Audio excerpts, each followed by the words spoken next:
السلام عليكم ورحمة الله وبركاته. بسم الله الرحمن الرحيم. الحمد لله رب العالمين والصلاة والسلام على سيد المرسلين نبينا محمد وعلى آله وصحبه أجمعين. সম্মানিত শ্রোতা দর্শক মণ্ডলী, আল্লাহ রাব্বুল আলামিনের প্রশংসা, প্রিয় নবী সাল্লাল্লাহু আলাইহি সাল্লামের উপর সালাত ও সালামের পর আজ আমাদের সাপ্তাহিক প্রশ্নোত্তর পর্ব 10টি প্রশ্ন আমাদের সামনে রয়েছে। পর্ব নম্বর 115। এই 10টি প্রশ্ন ইনশাআল্লাহ তাআলা আমরা সংক্ষেপে আপনাদেরকে উত্তর দেওয়ার চেষ্টা করব। আল্লাহ রাব্বুল আলামিন যেন আমাদেরকে সঠিক কথা বলার এবং সঠিক কথা মেনে চলার তৌফিক দান করেন এবং সেই পথে মানবজাতিক আহ্বানের তৌফিক দান করেন। ভালো কাজে আমাদেরকে অংশ নেওয়া তৌফিক দান করেন, মন্দ কথা কাজ থেকে আল্লাহ আমাদেরকে বাঁচিয়ে রাখেন। প্রথম প্রশ্ন করেছেন, বলছেন আসসালামু আলাইকুম শাইখ। ওয়ালাইকুম সালামতুল্লাহ। আমাদের এলাকায় গরুর হাটে কিছু মানুষ গরুর মালিকের কাছ থেকে বাকিতে গরু ক্রয় করে বেশি দামে নগদে অন্যের কাছে বিক্রি করে, তারপর গরুর মালিকের টাকা পরিশোধ করে। এইভাবে ব্যবসা করা জায়েজ হবে কি? যদি সেটা হাটে চলে যাওয়ার পরে বাজার সম্পর্কে জানতে পারলো গরুর মালিক, আর তারপর তার কাছ থেকে ধারে কিনলো, কিন্তু কেনা বেচার কথাবার্তা হয়ে গেল, আর তারপরে সেটা নিজের মালিকানায় নিয়ে নিল গরুকে, আর সেই গরুর সাথে আগের মালিকের কোনো সম্পর্ক থাকলো না, যে ক্রেতা কিনলো সে তার মালিক হয়ে গেল, আর তারপর সেটা বিক্রি করে পরে পয়সা দিল, সেটা জায়েজ। কিন্তু যেটা না জায়েজ সেটা হচ্ছে মার্কেটের দরদাম সম্পর্কে জানার সুযোগ পেল না, রাস্তায় বেশ কিছু ক্রেতা বা দালাল দাঁড়িয়ে আছে, আর তারপর রাস্তা থেকেই তাদের মার্কেটে যাওয়ার আগেই সেগুলি কিনে নিল। সেটা গাড়ি হোক, যেমন গাড়ির ক্ষেত্রে হয়ে থাকে, এখানে দেখা যায় সেকেন্ড হ্যান্ড গাড়ির ক্ষেত্রে, অথবা গরু ছাগল রাস্তা থেকে কিনে নিল, অথচ বাজার রেট বুঝতে পারল না সেই ছাগল বা গরুর মালিক, আর তারপরে বললো যে ঠিক আছে তোমার কাছ থেকে ধারে কিনলাম, নিয়ে গেল, নিজের মালিকানায় নিয়ে গেল, আর তারপরে সেখানে বিক্রি করে পয়সা দিল। মার্কেটে সেই লোক ঘুরছে তার পয়সা নেওয়ার জন্য, সেখানে গিয়ে দেখে আমি লস খেয়ে গেছি, আমাকে অনেক সস্তায় বিক্রি করে দিতে হয়েছে, মার্কেটে আসলে বেশি দাম পেতাম, তাহলে এরকম জায়েজ না। নবী সাল্লাল্লাহু আলাইহি ওয়াসাল্লাম নিষেধ করেছেন। জি, তালাকির রুকবান বা তালাকিল জালাব নিষেধ করেছে রাসূলুল্লাহ সাল্লাল্লাহু আলাইহি ওয়াসাল্লাম, কারণ এতে মানুষ কষ্ট পাবে এবং ঝগড়া বিবাদের আশঙ্কা রয়েছে। ধারবাকিতে কেনা বেচা জায়েজ রয়েছে। 2 নম্বর প্রশ্ন, বলছেন আসসালামু আলাইকুম শাইখ। ওয়ালাইকুম সালামতুল্লাহ। হাদিসে আছে ওযু করার সময় প্রথমে 2 হাত কবজি পর্যন্ত ধুইতে হয়, কবজি পর্যন্ত 2 হাত একসাথে ধুবো নাকি আগে ডান হাত পরে বাম হাত? জি, আগে আপনি ডান হাতে পানি ঢালবেন, আর তারপর ডান হাতটা আগে কচলাবেন, আর ডান হাতটা কষার পরে বাম হাতে কষাবে, এটি উত্তম। বামের আগে ধোয়া হচ্ছে উত্তম, এটি ওয়াজিব, ফরজ না। 3 নম্বর প্রশ্ন, বলছেন আসসালামু আলাইকুম শাইখ। ওয়ালাইকুম সালামতুল্লাহ। আমি 5-10 বিঘা জমি রেখেছি 5,000 টাকা দিয়ে 1 বছরের জন্য। 1 বছর পর মালিকের জমিন মালিক নিয়ে যাবে, আমি কোনো টাকা ফেরত দিতে হবে না, বা আমাকে কোনো টাকা ফেরত দিতে হবে না। 5,000 টাকার বিনিময়ে আমি 1 বছর মালিকের জমিন ভোগ করব, এটা কি জায়েজ? জি, জমিন আপনি ভাড়া নিচ্ছেন, এটি বলা হয় ইজারাতুল আরদ বা কিরাউল আরদ, জমিন ভাড়ার নাম। সাদা জমিন, যাতে ফসলবিহীন আপনার জমি রয়েছে কারো, আর সেই জমি আপনি ভাড়া নিলেন, যত টাকাতে তার সম্মতি হয়, আর আপনি যত টাকাতে নিতে পারেন একমত হলেন, আর তারপর নিলেন, আর তাতে আপনি চাষ আবাদ করেন আর না করেন, 1 বছর পরে আপনার টাকা তার কাছে যে দিয়ে দিয়েছেন সে টাকা ভোগ করলে, যেহেতু ভাড়া দিয়েছেন, আর আপনি জমিতে ফসল আপনি উৎপাদন করেন আর নাই করেন। যেমন বাড়িঘর ভাড়া নেওয়া, বাসা ভাড়া নেওয়ার পরে আপনি যদি গোটা বছর একদিনও না থাকেন তবু ভাড়া পুরো দিতে হবে, আর যদি আপনি গোটা বছর নিয়মিত থাকেন তবে ভাড়া দিতে হবে, ঠিক ওই রকমই জায়েজ রয়েছে। 4 নম্বর প্রশ্ন বলছেন, আসসালামু আলাইকুম শেখ। ওয়ালাইকুম সালামতুল্লাহ। আমার বিয়ে হয়েছে 2 বছর। বিয়ের আগে যে ছেলের সাথে রিলেশন ছিল, আল্লাহ হেদায়েত করে, তার সাথে পারিবারিকভাবে বিয়েটা হয়। আপনার আলোচনা দেখতেছি গত 1 বছর ধরে আলহামদুলিল্লাহ অন্ধকার থেকে আলোতে ফিরে এসেছি, আলহামদুলিল্লাহ। আল্লাহ তওবার খালেস অন্তর থেকে তওবা করে ফিরে আসা তৌফিক দান করুন। আমার জন্য দোয়া করবেন শেখ। আমার প্রশ্নটা হলো, অতীতের হারাম রিলেশনের জন্য আমি আল্লাহর কাছে তওবা করে ফিরে আসছি, খালেস অন্তর থেকে তওবার যে শর্তগুলি রয়েছে সেগুলি পূরণ করে তওবা করবেন এবং আল্লাহ রাব্বুল কাছে ক্ষমা চাইবেন, তওবার সাথে ইস্তিগফার, ক্ষমা প্রার্থনা করবেন। আস্তাগফিরুল্লাহ ওয়া আতুবু ইলাইহি অন্তর থেকে বলবেন, কথার দ্বারা বলবেন, সেটি কাজে পরিণত করবেন। আল্লাহ কি আমাকে ক্ষমা করে দেবেন? অবশ্যই। আল্লাহ লা তাকনাতু মির রাহমাতিল্লাহ, আল্লাহর রহমত থেকে নিরাশ হয়েও না। ইন্নাল্লাহা ইয়াগফিরুয যুনুব, আল্লাহ সব গুনাহ মাফ করতে পারেন, কিন্তু ক্ষমা চাওয়ার মতো চাইতে হবে। নাকি আমার উপর কি নারাজ হয়ে থাকবেন? না, মোটেই না। আল্লাহ যখন ক্ষমা করে দিবেন তখন আল্লাহ সন্তুষ্ট হয়ে যাবেন। আর তাইবা মিনা যামবি কামা লা যামবা লাহু, গুনাহ থেকে কেউ যদি তওবা করে নেয় তাহলে সে ওই ব্যক্তির মতো ভালো মানুষ হয়ে যায় যে ব্যক্তি কোনো গুনাহই করেনি বা তার গুনাহ হয়নি। আমার পাপের জন্য আমাদের সংসারটা কি সুখের হবে না যদি পাপের ওপর থেকে যান, অথবা সেই পাপ থেকে খালেস অন্তর হয়ে তওবা না করেন? মৌখিক তওবা শুধু করেছেন, তওবাতে ভেজাল রয়েছে। তওবা করার পরও হয়তো এক গুনাহতে তওবা করেছেন, কিন্তু বিভিন্ন গুনাহ, যেমন হয়তো হারাম রিলেশন ছিল, এই হারাম থেকে তওবা করেছেন, কিন্তু অন্য অন্য পাপ, হারাম খাওয়া চলছে আর হারাম দেখা চলছে, আর তারপরে আল্লাহর হক, মানুষের হক নষ্ট করা হচ্ছে, তাহলে সেসব পাপগুলি যে আরও হইতে আছে অন্য অন্য পাপ, সে কারণে জীবন সুখের নাও হইতে পারে। আর আমাদের সন্তান হলে তারাও কি নেককার হবে না? সন্তান নেককার হতে পারে যদি খালেস অন্তর মানুষ তওবা করে। তো যারা একসময় খারাপ মানুষ ছিল তাদের সন্তান অনেক হইতে পারে, যেহেতু তারা তওবা করে পুরোপুরি সংশোধন করে নিয়েছে। আর যদি সংশোধনে ভেজাল থাকে বা অন্যান্য পাপ, কিছু পাপ থেকে সংশোধন করেছে, তওবা করেছে খালেস অন্তর থেকে, অন্যান্য পাপে জড়িয়ে রয়েছে, তো সেসব পাপের কুফল হচ্ছে যে রুজিতে বরকত হবে না, শরীর স্বাস্থ্যে বরকত হবে না, মানসিক শারীরিক পারিবারিক শান্তি পাওয়া যাবে না, এবং ছেলে মেয়ে নেক হবে না। আমাদের ওইভাবে বিয়েটা হওয়ার জন্য না, অতীতে যেটা হয়েছে যদি খালেস অন্তর থেকে তওবা হয়ে যায় তাহলে সেটা আল্লাহ মাফ করে দেবেন। কিন্তু বর্তমান জীবনটা আপনার কেমন চলছে এটি অত্যন্ত গুরুত্বপূর্ণ বিষয় দেখাতে। জি, কারণ অনেকেই আছেন কিছু গুনাহ থেকে তওবা করলেও বহু গুনাহে জড়িয়ে আছেন। জি, সব গুনাহ ছাড়তে হবে। জি, খাল্লি যুনুবা সাগীরাহা কাবীরাহা, কবি বলছেন, ছোট হোক আর বড় হোক সমস্ত গুনাহ পরিত্যাগ করতে হবে। কারণ ছোট গুনাহ যখন বেশি পরিমাণে হয়ে যায় তখন ফাইনাল জেবালা মিনাল হাসা, বড় বড় পাহাড় পর্বত তৈরি হয়েছে, অনেকগুলি কঙ্কর, ছোট ছোট ক্ষুদ্র পাথরের সমষ্টি দিয়ে। আল্লাহ রাব্বুল আলামিন সমস্ত পাপ থেকে আমাদেরকে মুক্তি লাভের তৌফিক দান করেন, আল্লাহ সন্তুষ্টি হাসিলের তৌফিক দান করেন। 5 নম্বর প্রশ্ন বলছেন, আসসালামু আলাইকুম শেখ। ওয়ালাইকুম সালাতুল্লাহ। যদি প্রয়োজনে নারীদের বাসার বাইরে যাওয়ার প্রয়োজন হয়, যেমন ডাক্তারখানা যাওয়া, এক্ষেত্রে কি জোহর আসর সালাত জোহর ওয়াক্তে একসাথে 4 করে জমা করে পড়ে এরপর সফর শুরু করতে পারবেন? কসর না করে শুধু জমা করতে পারবে? কারণ বাইরে নারীদের সালাত আদায় করা একটু কঠিন হয়ে যায়। যদি দেখা যায় যে বাইরে সালাত আদায় করা খুব কঠিন, তাহলে জমা করা যেতে পারে সফর ছাড়াও বা বিশেষ সংকটের পরিস্থিতিতে জমা করা যেতে পারে।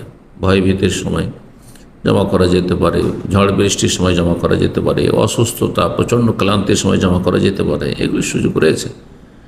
তো সুতরাং এইরকম পরিস্থিতি হলে জমা করতে পারেন। কিন্তু কসরের মাসআলা শুধু খাস হচ্ছে সফরের সাথে, আর জমা বিভিন্ন জরুরি প্রয়োজনে করা যেতে পারে। তবে আপনাকে বলবো যে এইরকম জমা না করে আপনি রাস্তাতে যেখানে থাকেন না কেন, আপনি সেখানে, আপনি যে অবস্থায় আছেন, যদি সেখানে দাঁড়াতে না পারেন বসেই পড়বেন, কিবলামুখী না হইতে পারেন তো যে অবস্থায় হয় ওই অবস্থায় পড়ে নেবেন। ওয়াক্তের যে শর্তটি রয়েছে সালাতের ক্ষেত্রে, এটি সবচেয়ে গুরুত্বপূর্ণ শর্ত। এই জন্য ওয়াক্ত মোতাবেক সালাত যথাসাধ্য আদায় করার চেষ্টা করবেন। আর যদি দেখা যায় যে আমি জোহরের সময় পার হয়ে চলে যাবে আমি বাইরে গেলে, কিন্তু আসরের শেষ সময় পর্যন্ত আমি সময় পেয়ে যাব ঠিকভাবে সালাত আদায় করার, তাহলে আসর সাথে জোহর জমা করাটি তখন বেশি উত্তম হবে এইভাবে জোহরের সময় জমা করার চাইতে আপনার নিজের বাড়িতে। জি, সফরে যদি জানতে হয়। আল্লাহ তাআলা আলাম। 6 নম্বর, আসসালামু আলাইকুম শেখ। ওয়ালাইকুম সালাম। আমাদের বাংলাদেশে অনেক ভাইদেরকে দেখা যাচ্ছে বর্তমানে তাদের চুলগুলো অনেক লম্বা রাখছে এবং তারা বলছে এটি নবী সাল্লাল্লাহু আলাইহি ওয়াসাল্লামের সুন্নাত। না, মোটেই নবী সাল্লাল্লাহু আলাইহি ওয়াসাল্লামের সুন্নাত এইভাবে না। নবী সাল্লাল্লাহু আলাইহি ওয়াসাল্লামের সুন্নাত বিশেষ পদ্ধতিতে, কিন্তু আজকাল যেসব লোকেরা চুল রাখছে অধিকাংশ দাড়ি মুন্ডা। হ্যাঁ, যাদের চেহারাটাই হচ্ছে হারাম চেহারা, দিদিকে দাড়ি মুন্ডন করে রাখছেন আর আপনি চুল রাখছেন বাবরি চুল, এটি সুন্নত নয়। অথবা মহিলাদের মতো চুল রাখছেন। যদি আপনাকে মহিলাদের বেশ ধারণ করতে পছন্দ হয় তাহলে এটি লানতের কাজ, মনে রাখবেন। দাড়ি রাখছেন না আর আপনি এই চুল রাখছেন না, বলছেন সুন্নতি চুল, তাহলে হারাম এই চুল রাখা। এই চুল রাখাও হারাম, কারণ এটি কোনো সুন্নত নয়, এটি সুনানুল আদা, অভ্যাসগত বিষয়। নবী সাল্লাল্লাহু আলাইহি ওয়াসাল্লাম অভ্যাসগত বিষয়, যে নবী সাল্লাল্লাহু আলাইহি ওয়াসাল্লাম লাউ খাওয়া, নবী সাল্লাল্লাহু আলাইহি ওয়াসাল্লামের আপনার মেঝেতে সালাত আদায় করা, নবী সাল্লাল্লাহু আলাইহি ওয়াসাল্লামের হুল্লা এহরামের মতো দুটো কাপড় পরিধান করা, আজকাল পড়ছেন নাকি? তো এগুলি হচ্ছে অভ্যাসগত। নবী সাল্লাল্লাহু আলাইহি ওয়াসাল্লাম পাগড়ি পরা, এটি কোনো ইবাদতের সুন্নত নয়, অভ্যাসগত সুন্নাত। আরবরা সবাই পাগড়ি পরতো সেই জমানে, সেই জন্য এখন আর সে পাগড়ি পরে না, সুতরাং কেউ পাগড়ি পরে না, এই রুমাল পড়ছে। জি, এগুলো অভ্যাসগত বিষয়। কিন্তু যদি কেউ দাড়ি রাখে আর দাড়ি রাখার সাথে লম্বা চুল রাখে আর চুলের মহিলাদের চুলের সাথে সদৃশ্যতা না থাকে তাহলে জায়েজ। জি, মহিলাদের চুল আপনাকে ভালো লেগেছে সেই জন্য ওইভাবে রাখছেন, অথবা ইহুদি নাসারা কাফেরদের লম্বা লম্বা চুলগুলো ভালো লেগেছে, তাদের কাটিং ছাটিং ভালো লেগেছে সেই জন্য রাখছেন, তখন হারাম। কাফেরদের অনুকরণ জায়েজ নয়, বেশভূষা ধারণ করা জায়েজ নয়, আর নারীদের বেশ ধারণ করা জায়েজ নয়। জি, লানতের কাজ। তারপরে বলছেন যে এছাড়াও আমার এক ভাই বলছে রাসূল সাল্লাল্লাহু আলাইহি ওয়াসাল্লাম যখন মক্কা বিজয় করেন তখন তার মাথায় 4টি বেনি বাঁধা ছিল। জি, কিন্তু সেই যুগে মহিলা পুরুষের চুলে পার্থক্য ছিল, মহিলারা লম্বা চুল রাখত। হ্যাঁ, তো মহিলাদের মতো লাগতো না। আজকাল এমন করে রাখছেন, মহিলারাও কেটে রাখছে, আর অতটা করে আপনিও বড় বড় করে চুল রাখবেন। পেছন দিক থেকে অনেক মানুষকে দেখা যায় যে দাড়িও নাই, পেছন দিক থেকে দেখে বোঝাই যায় না যে মহিলা না পুরুষ। তো এটি লানতের কাজ। তো এইভাবে করলে চলবে না, মোটেই জায়েজ হবে না। জি, কিন্তু বড় চুল রেখেছে আর সেই চুলগুলি কেউ বাবরি চুল রেখেছে আর সে খোলা রেখেছে অথবা বেনি করে রেখেছে, জায়েজ রয়েছে যদি মহিলাদের সদৃশ্যতা না হয়। বলছেন তাই সে ভাইটি তার চুলে বেনি বাঁধছে, কিন্তু প্রশ্ন হচ্ছে সে দাড়ি রাখছে কিনা, এই বিষয়ে শরীয়ত কি বলে। যেমনটা বললাম, দাড়ি রাখে না আর এরকম বড় চুল রাখছে, এরা কাফেরদের অনুসারী, আর না হইলে মহিলার বেশধারীকারী মারি অভিশপ্ত, এদের উপর লানত রয়েছে। 7 নম্বর প্রশ্ন বলছেন আসসালামু আলাইকুম শেখ। ওয়ালাইকুম সালাম। জুমার নামাজ তো আর বাড়িতে হয় না, তাই সেই নামাজ কিভাবে কোথায় পড়ব? আপনি জানি না ভাই বলছেন, কোনো ভাই না কোনো দিনই বোন বলছেন।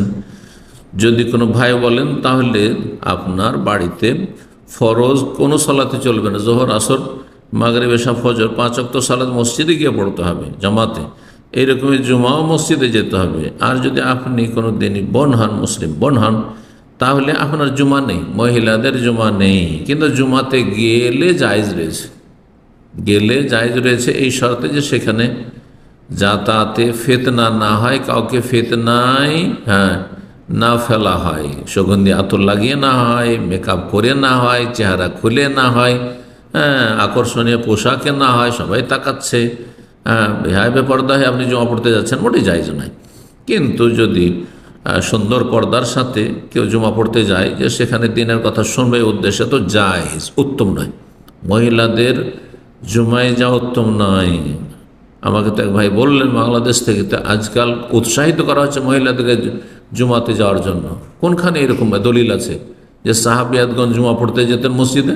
না, কোনো দলিল নেই। হ্যাঁ, রাতের সলাতে যেতেন, হাদিসে রয়েছে, ফজরের সলাতে যেতেন, এশার সলাতে যেতেন, অন্ধকারের সময় যেতেন, যাতে করে পর্দা পুশিদা হবে, সলাৎ করে আসতে পারেন। তাও জায়েজ। পয়ুতহন্না খায়রুল্লাহন্না, নবী সাল্লাল্লাহু আলাইহি ওয়াসাল্লাম বলছেন বাড়িতে মহিলাদের ফরজ নফল সব সলাৎ পড়া উত্তম। আর জুম্মা পড়তে মহিলারা যেতেন সাহাবিয়াতগণ, এর কোনো দলিল প্রমাণ নেই। তবে বলছি যে যদি সেখানে দ্বীনি আলোচনা হয় আর সেই ভাষা বুঝে এ মন্ত্রের খুতবা না হয় আর সে দিন শেখার জন্য যায় তো ভালো কথা, কিন্তু ফিতনা মুক্ত যেতে হবে, নিজেও ফিতনা পড়বে না, কাউকে যেন ফিতনায় লিপ্ত না করে। আল্লাহ হেফাজত করুন। আজকাল বিভিন্ন জায়গায় বিভিন্ন দেশে যে দেখছেন যে জুমা মসজিদে সমানভাবে মহিলাও যাচ্ছে পুরুষও যাচ্ছে, এটা কোনো শরীয়তের বিষয় নয়, কিন্তু এটা শরীয়তের কাজ নয়। আর তারপর চেহারা খুলে যাচ্ছে, চুলও খোলা আছে, পেছন দিক থেকে চুল দেখা যাচ্ছে না, সামনের দিক থেকে চুল দেখা যাচ্ছে, নাউজুবিল্লাহ, মোটেই জায়েজ না, এটা গুনাহ কাজ।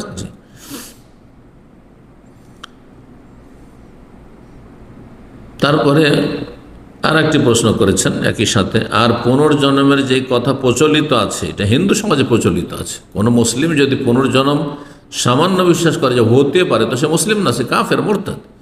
এবং বিভিন্ন ঘটনাও শোনা যায়, ঘটনা তো মাজার পূজারীদেরও শোনা যায়। হ্যাঁ হ্যাঁ, ঘটনা তো অনেক কিছুই শোনা যায়। জি, আব্দুল কাদের জিলানী নাকি আল্লাহ রাব্বুল আলামিন নাউজুবিল্লাহ পড়ে যাচ্ছিলেন, আব্দুল কাদের হাত ধরে রক্ষা করে নিয়েছে, লানাতুল্লাহ আলাইহিম, যারা এইসব কিচ্ছা কাহিনী বর্ণনা করে এবং যারা এইসব গড়েছে। তো এইরকম ঘটনা আপনি শুনেছেন, উদ্ভট কথাবার্তা। সেই ব্যাপারটি যদি একটু পরিষ্কার করতেন যে পুনর্জন্ম অর্থাৎ মানুষ মরে যাওয়ার পরে বারবার করে জন্মিতে থাকে, ভালো মানুষ যদি হয় তাহলে খুব এর চেয়ে সিনিয়র হয়ে সুখী হয়ে পৃথিবীতে আবার দ্বিতীয়বার তৃতীয়বার আসবে।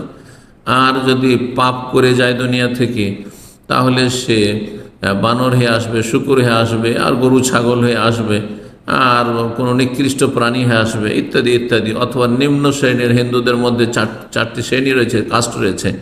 তো ব্রাহ্মণ যদি পাপী হয়ে মরে তাহলে সে শূদ্র হয়ে জন্মবে, মেথর ডোম হয়ে জন্মবে। আর ডোম মেথর যদি ভালো মানুষ হয়ে দুনিয়ায় থাকে এক সময়, তাহলে আবার মরে যাওয়ার পরে সে ব্রাহ্মণ হয়ে যেতে পারবে। এসব উদ্ভট কথা, এগুলো গাঁজাখড়ি কথা। হ্যাঁ, এগুলি কোনো নবী রসুলগণের নিয়ে আসা দিন ধর্ম নয়, এগুলো মানুষের মন গড়া কথাবার্তা। এ সমস্ত গুমরাহি থেকে, ভ্রষ্টতা থেকে আল্লাহ মানব জাতিকে হেদায়েত দান করুন। 8 নম্বর প্রশ্ন বলছেন, আসসালামু আলাইকুম শেখ ওয়ালিকুম সালাতুল্লাহ, আমি যদি ঘরে মক্কা মদিনার ছবি অথবা আরবি ক্যালিওগ্রাফির ছবি টানাতে চাই, তাহলে কি টানাতে পারবো? কোনো অসুবিধা নেই, প্রাণীর ছবি না হলেই হলো। কাবা শরীফের ছবি দেখে মনে অনেক প্রশান্তি পায়। আমার ফোনের স্ক্রিনেও মক্কা মদিনার ছবি রেখেছি, কিন্তু এটা অনেকে জায়েজ বলছে না। কেন জায়েজ নাই? হ্যাঁ, মুসল্লির সামনে হলে জায়েজ না। আপনি কিবলার দিকে রেখেছেন আর ঘরে আপনি সুন্নত নফল পড়ছেন, হ্যাঁ, বা মসজিদে রেখেছেন আর কিবলার দিকে আছে, আর মুসল্লিদের নজর আসছে, নজর কেড়ে নিচ্ছে, এতে খুশু নষ্ট হচ্ছে, এটি জায়েজ নয়। বাকি কথাটা ডানে বামে যদি থাকে, পিছনে থাকে, আর সেটা মুসল্লিদের সামনে না হয়, ঘরে বিভিন্ন জায়গায় রাখা আছে, তো জায়েজ রয়েছে, কারণ তাতে কোনো প্রাণীর ছবি নেই। জি, বলছেন আমি শুনেছি, হ্যাঁ, ক্যালিওগ্রাফি শুরু হয় আলী রাদিয়াল্লাহু তাআলা থেকে। কখন থেকে শুরু হয় না হয় এসব শুনেছেন, তাতে কি যায় আসে? আসল হচ্ছে যে যদি প্রাণীর ছবি না হয় তো জায়েজ রয়েছে। আবার কাবা শরীফের গেলাফে মাশাআল্লাহ সুন্দর ক্যালিওগ্রাফি করা আছে, তার মানে জায়েজ সেটি। তাহলে যদি জায়েজ না হয় তাহলে কাবা শরীফের গেলাফে আঁকা, এবং জায়েজ না হলে আলী রাদিয়াল্লাহু কি করে করতেন। জি, আবার বলছি যে শুধু কোনো প্রাণীর ছবি জায়েজ না, পশু পাখির ছবি জায়েজ নয়। লা তাদখুলুল মালাইকাতু বাইতান ফিহি কালবুন আও সূরা, এমন ঘরে রহমতের ফেরেশতা প্রবেশ করবে না যেই ঘরে কোনো কুকুর বাস করে, কুকুর থাকে, অথবা সেখানে প্রাণীর ছবি থাকে। জি, 10 নম্বর প্রশ্ন, 9 নম্বর প্রশ্ন বলছেন, আসসালামু আলাইকুম ওস্তাদ। ওয়ালাইকুম সালাম। আমি ডিফেন্সে চাকরি করি, বর্ডার গার্ড বাংলাদেশ বয়সে প্রশ্নটা হচ্ছে, আমি কোনো দিবস পালন করি না, কিন্তু আমাদের এখানে দিবস উপলক্ষে ভালো মানের খানা খাওয়ানো হয়, এটা খাওয়া কি জায়েজ হবে? খাবারটি কোনো হারাম নয়, আল্লাহ ছাড়া অন্যের জন্য উৎসর্গ করা হয়নি, কিন্তু এসব বেদাতগুলি করা হয়ে থাকে আর সেই সময়গুলিতে খাওয়ানো হয়। এই খাবারে অংশ নিলে কোনো দোষ নেই, তবে যদি সেটি আপনি বর্জন করতে পারেন যে আমি এসবে শরীক হব না, তাহলে ঠিক আছে, কিন্তু খাবার আপনাকে দিয়ে দিলে ফেলে দেবে, নষ্ট করা জায়েজ নয়। জি, যদি সেখানে না গিয়েও চলে তো যাবেন না এইসব খাবার দাবারে আর বেদাতি অনুষ্ঠানে। আর যদি দেখা যায় যে আমি যেহেতু চাকরি করি, আমাকে সেসব খাবারে অংশ নিতে হচ্ছে, তো সেই খাবার খাওয়া জায়েজ। আল্লাহ তাআলা আলাম। 10 নম্বর প্রশ্ন বলছেন, আসসালামু আলাইকুম শেখ রাহমাতুল্লাহ, আমার জন্য একটা দিনদার মেয়ের পক্ষ থেকে বিয়ের প্রস্তাব এসেছে। মেয়ের পক্ষ থেকে না আসবে, মেয়ের বাবার পক্ষ থেকে আসবে। হ্যাঁ, এসব ফিতনা, মেয়ের পক্ষ থেকে আসবে। হ্যাঁ, ছেলের পক্ষ থেকে মেয়ের বাবার কাছে, মেয়ের ভাইয়ের কাছে যাবে, মেয়ের পরিবারের কাছে যাবে, এটা শরীয়তের কথা, ফিতনা থেকে বেঁচে থাকবে। কিন্তু মেয়েটার নাম হচ্ছে মাসুদা খাতুন আর আমার নাম মাসুদ আজহার, দুইজনের নাম একই হলে কি কোনো সমস্যা হবে? যদি আপনার মায়ের নাম আর আপনার স্ত্রীর নামও হয় তবু কোনো সমস্যা নেই। তো আপনার নামের সাথে আপনার স্ত্রীর নামের মুজাক্কার মুয়ান্নাস পুরুষলিঙ্গ স্ত্রীলিঙ্গ মাসুদ আর মাসুদা, তাতে কোনো আপত্তি রয়েছে? আল্লাহ হিদায়াত দান করুন, দিনের জ্ঞান দান করুন। একই হলে কি কোনো সমস্যা হবে? না, কোনো সমস্যা নেই। সমস্যা আছে পাপে, পাপ করলে সমস্যা আছে, এই হারাম রিলেশন করলে সমস্যা আছে। মেয়ের পক্ষ থেকে প্রস্তাব আসবে, তার সাথে আপনি গল্প করতে থাকবেন, আপনি চ্যাটিং করতে থাকবেন, এতে সমস্যা আছে, হারাম আছে। জি, এগুলো ফিতনা, এগুলো হারামে লিপ্ত করবে এবং দুনিয়া আখিরাত নষ্ট করবে। বলছেন, বা দুজনের নাম এক হলে কি বিয়ে করা যাবে? কোনো অসুবিধা নেই। বাপ বেটার নাম যদি এক হয়ে যায়, মা মেয়ের নামও যদি এক হয়ে যায়, আর স্ত্রী আর মায়ের নামও যদি এক হয়ে যায়, কোনো অসুবিধা নেই। স্বামীর নাম আর বাবার নামও যদি এক হয়ে যায়, তাও কোনো অসুবিধা নেই। আল্লাহ তাআলা আলাম। সুবহান রাব্বিকা রব্বিল ইজ্জাতি আম্মা ইয়াসিফুন ওয়া সালামুল মুরসালিন ওয়া আলহামদুলিল্লাহি রাব্বিল আলামিন।